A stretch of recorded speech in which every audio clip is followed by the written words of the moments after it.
Yooyyaa harka fuunee akkam jirtu hundumti keessanii amma waan an isinitti dubbachuu barbaadu kana sirriitti na qalbeeffadhaa hin dabarsinaa sirriitti ilaalaa jechuudha. Kanan har'a irratti dubbachuu barbaadu hariiroo jaalalaa keessatti jaalala yeroo dheeraadhaaf tursuudhaa fi maal fayyadamuu qabna kan jedhuun isinitti maatii obsaan aga dhumaatti naa wajjin tura. Qabxiiwwan gurguddaa 9 hariiroo jaalalaa keenya jabeessuuf nu barbaachisan isinitti hima waan ta'eef hin dabarsina. Yeroo baay'ee hariiroo jalqabuun isaa baay'ee salphaadha. Hin jalqabne rakkoo hin qabu. Garuu itti fufnee yeroo dheeraa turuudhaa fi tooftaawwan tokko fi ulaagaawwan gaafatu waan qabuufidha. Kanaaf namoonni baay'een ammuma jalqabanii ji'a 2 ji'a 3 utuu hin turin kan isaan addaan ba'aniif kan isaan bilookol godhaniif sababa kanaaf jechuudha. Wanti isaan lamaan walii itti fufsiisu waan hin jirreef akka isaan yeroo dheeraa turanii fi wantoota isaan gargaarantu isaan gidduu waan hin jirree fi yeroo gabaabaa gidduutti maal ta'u wal dhiisanii gargar yeroo isaan sokkan argaa wallaa jechuudha. Inni kun mul'achaa jira akkuma nuyi beeknu jechuudha. Kanaaf qabxiiwwan gurguddaa 9 isinitti himaa obsaan na dhaggeeffadhaa. Inni tokkoffaanii hariiroo jaalalaa haga dhumaatti akka inni turu jabeessu keessaa inni tokko iftoomina qabaachuudha. Haasaa iftoomina qabu haasa'uudha. Iccitii dhoksuu dhiisuu, moobaayilii dhoksuu dhiisuu, waan keenya hundumaa sooshaal miidiyaa keenya dhoksuu dhiisuudhaanii waan haasofnullee iftoominaanii haasa'uutu nurra jiraataa jechuudha. Inni kun maal godhaa hariiroo keenya sana yeroo dheeraa akka inni turuu fi baay'ee jabeessaa jechuudha.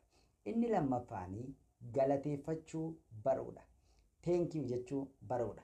Kun dubaraafis ni hojjeta, dhiiraaf illee ni hojjeta jechuudha. Gaafa isaan waan xiqqoo tokko hojjetan galateeffachuun nurra jiraata. Hin tuffanne yoo ta'e waan isaan hojjetan gatii ittiin kennuun yoo ta'e abdii nurraa dhabaa deemuu carraan hariiroon sun itti fufuullee baay'ee laaffachaa baay'ee hirrachaa dhufaa jechuudha. Kanaaf waan xiqqoo ta'e galateeffachaa deemuun hariiroo san baay'ee jabeessaa jechuudha. Inni sadaffaanii inni kun baay'ee wanta qulfii ta'edha jechuudha. Sababni isaa maaliif yeroo walii wajjin dabarsuudha. Hariiroo jaalalaa kan jabeessu keessaa inni guddaan hamma nuyi yeroo walii wajjin dabarsinedha. Namoonni baay'ee hojiitti biizii ta'uu bakka adda addaa jiru yeroo hin qabanii yeroo waliif hin kennan. Yeroo waliif kennuu dadhabuun immoo hariiroo yeroo baay'ee gargar diiga jechuudha. Utuma biizii ta'aa jirru utuma nuyi jechuu dhiisu maal gochuun nurra jiraata? Yeroo waliif kennuutu nurra jiraata. Yeroo kennuufiitu nurra jiraata jechuudha. Biiziidha beekamaadha garuu yeroo kennuufidha. Yeroo waliif kennuuni hariiroon sun akkaan garmalee akka inni jabaatuuf baay'ee fayyadaa jechuudha. Isa kanarratti hojjechuutu nurra jiraata jechuudha. Inni arfaffaanii yeroo barbaachisaa ta'etti gargaaruudha. Yeroo barbaachisaa ta'etti argamuufidha. Yeroo ofii keenya barbaanne duwwaa osoo hin taane, yeroo ofii keenyaa feene duwwaa osoo hin taane, yeroo hiriyyaan keenya sun nu barbaadetti, yeroo inni gargaarsa keenya barbaadetti, dhimma kee dhimmaaf nu barbaadetti argamuufi danda'udha. Inni kun hariiroo sana baay'ee jabeessaa jechuudha. Yoo kana hin taane garuu hariiroon sun maal ta'uu danda'a? Laaffachuu danda'a, baduu danda'a, hirrachuu danda'a jechuudha. Kana wanta nuyi deelii argaa jirrudha waan ta'eef jechuudha. Kanaaf gargaaruun yeroo isaan barbaadanitti gargaaruun argamuufiin moor wanta sana baay'ee akka jabeessu shakkii hin qabu jechuudha. Inni shanaffaanii ofirratti hojjechuudha. Ofii keenya guddisaa deemuudha. Dandeettii keenya guddisaa deemuudha. Fakkeenyaaf carraa adda addaa banachaa deemuudha. Carraa hojii ta'uu danda'a, carraa barnootaa ta'uu danda'a, carraa beekamtummaa ta'uu danda'a. Dabalaa deemuu qabna. Gaafa opportunitiin dabalaa deemuu carraan walitti harkifamuu keenya dabalaa deemaa jechuudha. Gaafati carraa adda addaa argachaa deemtu, abdeet of gochaa deemtu, jijjiirama ofirratti argaa deemtu, waan adda addaa soosaayitii keessatti hojjechaa deemtu, bakka adda addaatti hojjechaa deemtu, carraan barbaadamuu keetii, carraan iyyaafatamuu keetii maal ta'a jechuudha? Hin dabalaa jechuudha. Carraan sun baay'ee dabalaa jechuudha gaafa sana. Kana hubachuun irra jiraata. Keessumaa dandeettii rakkoo furuu, communication skiilii, dandeettii haasaa, problem solving skiilii, rakkoo dandeettii furuu sanallee baay'ee gabbifachuu, baay'ee guddifachuutu nurra jiraata jechuudha. Isa kana sirriitti irratti xiinxaluu qabna. Inni ja'affaanii wal kabajuudha. Inni kun kabaja walii qabaachuu, dandeettii walii kabajuu, hirrina walii kabajuu, haasaa walii kabajuu, hojii walii kabajuu, maatii walii kabajuu, bakka baakgiraawundii waliillee sirriitti kabajuu, amantaa waliillee kabajuu, vaalii waliillee kabajuu, karoora walii, kaayyoo walii kabajuu, ilaalcha waliillee kabajuu. Tuffii balleessuudha. Yeroo baay'ee hariiroo kan diigu keessumaa tuffiidha. gaafa tuffachuutti kaan gaafa ulaagaatti lakkaa'utti kaanu diigamaa deema nyaatamaa deema dhumarratti baduu danda'a jechuudha. Inni kun baay'ee rakkisaadha. Isa kanarratti sirriitti maal ta'uu qabna hojjechuutu nurra jiraata jechuudha. Inni torbaffaanii rakkoo furuudha. Rakkoo yeroodhaan furuudha. Yeroo baay'ee rakkoo xixiqqaadha jennee ilaalla. Rakkoon sun garuu yeroo inni guddatu, yeroo inni bal'atu, yeroo inni arginu jirra jechuudha. Rakkoo on taayimiidhaan yeroodhaan maal gochuun nurra jiraata? Furuutu nurra jiraata jechuudha.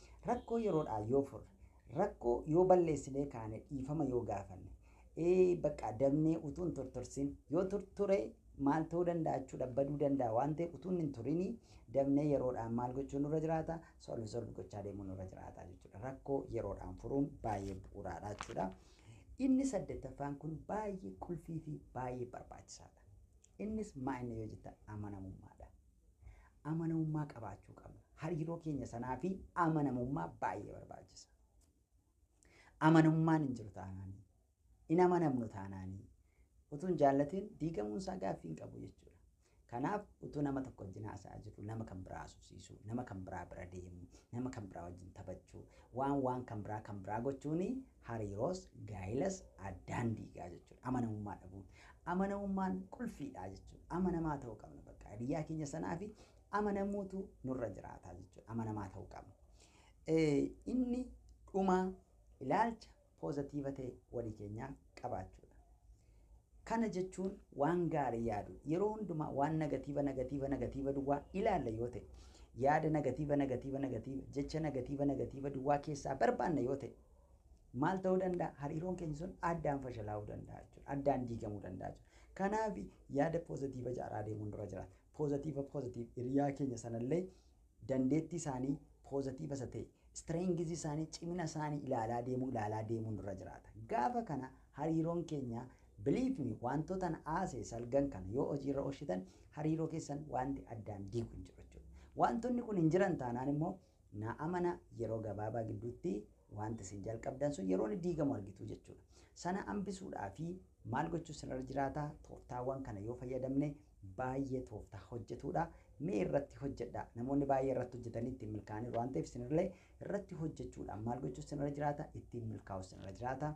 Galatooma hariiroon keessan hariiroo milkii isiniif haa ta'u. Hee ijoollee nagaa ooltanii gaayis akkam jirtan? Oromoo yaa abdaarii kaayiroo giiftii ta'u isa abdursee fi maatii yaadatte warra hafes yaadadhu. Yaa Rabbi du'aa itee tana qeebari. Yaa Rabbi gooftaa koo waaqa amantii kee, waaqa amantii musliimaa, waaqa bitaa mirgaa. يا ربي ورا في السيارات بين كايرو مشربات تسمونه كان هي أتسفوته مالا ورا دبي أبدارن بيا شارجتي في أبدارن بيا دبي أبدارن بيا إيستي تك على عين كيس ورا جدا إذا سلا أكبرنا مش وليتا ستي شك سنراكو اسم بر ما في ونو كارغو تنا فيه وما لبي أفوزني سبرايز من قوتني سبرايز سنينغويني جريني كيسات سبرايز انتاتني مشروما دبي كيساتي دوبارتك سبرايز قوت نجر إيرتك هندوك سبرايز قوت إثيوبيا دايجو هندوك سبرايز قوت كايرو دايجو هندوك سبرايز قوت سعودي عربية وأنا دبي كوني متى والنسان قولن هندي بريدو دبرتي ساني إيرا نواتتي إيرتي بريهاتي سبرايز بيقول بلبلة اوبن دور ستة ان شاء الله يا دبي وندوش ما كانوا اندازين التراجون ما كانوا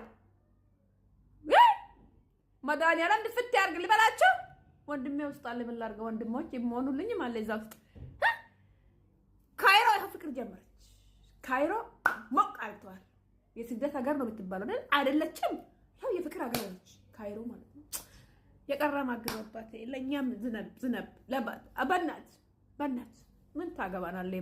መድኃኒዓለም ጀነት ግባ የዱባይ ወንዶች